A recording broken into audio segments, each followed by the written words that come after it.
Bracing for impact and a peak in coronavirus cases expected next month, Florida is preparing for what could be a brutal onslaught. Almost a quarter of this state's population is over the age of 60, placing millions of its residents in the high-risk category. Many of Florida's iconic destinations are now deserted, but the statewide order to stay at home came long after other states already enacted similar measures. During the almost two-week debate on whether to issue the order, the number of coronavirus cases here rocketed. On April the 1st, 1 month after the state's first confirmed case, the order finally came.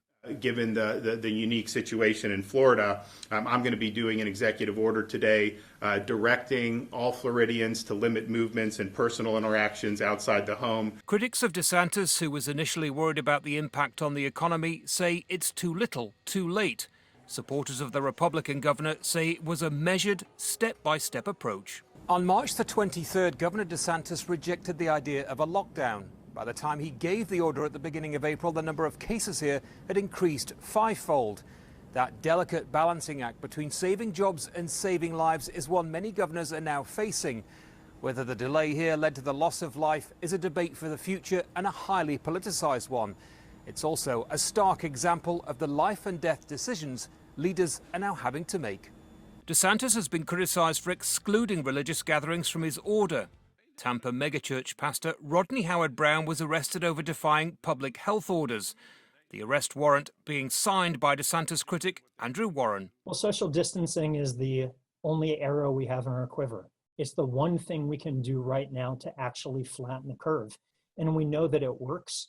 We want to do it in a responsible but aggressive and effective way.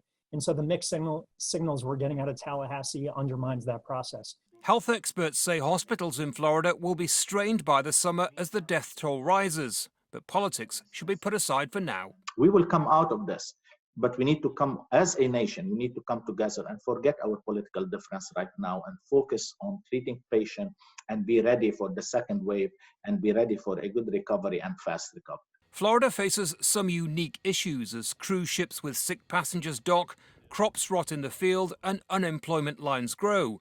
But the focus now is on saving lives. Andy Gallagher, Al Jazeera, Miami, Florida.